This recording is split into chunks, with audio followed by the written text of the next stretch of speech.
Engelse oorlog. Engelse teen die boere. Bekend as die Anglo-Boereoorlog.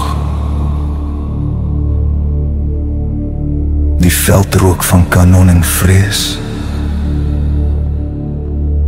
Engelse soldate het gekom. Maar ons boere was vreesloos.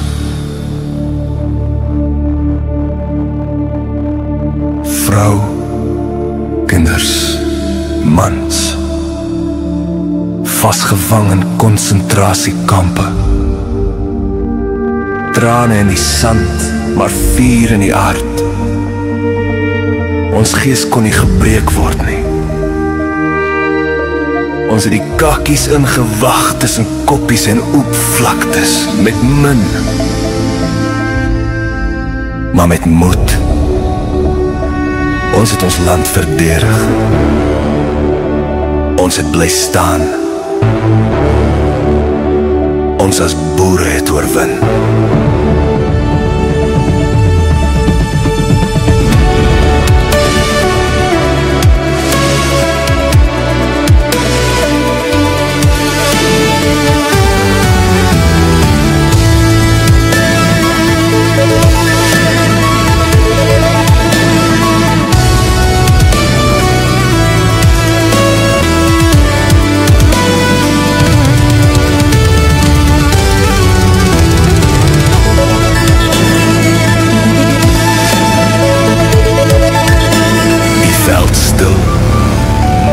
Die rook verdwyn. Vroue en mans het gehardloop deur pyn. Maar hul gees het nooit gebreek nie. Dit was 'n oorlog. Engelse teen die boere.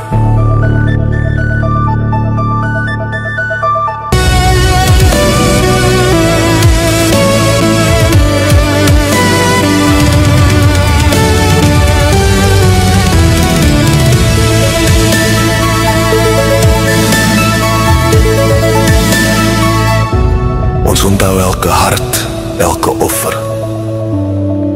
Ons onthou die moed. Ons onthou die oorwinning. Ons het bly staan. Ons was volhard. Die boere se gees leef voort. Vir altyd. Ons vir jou. Suid-Afrika.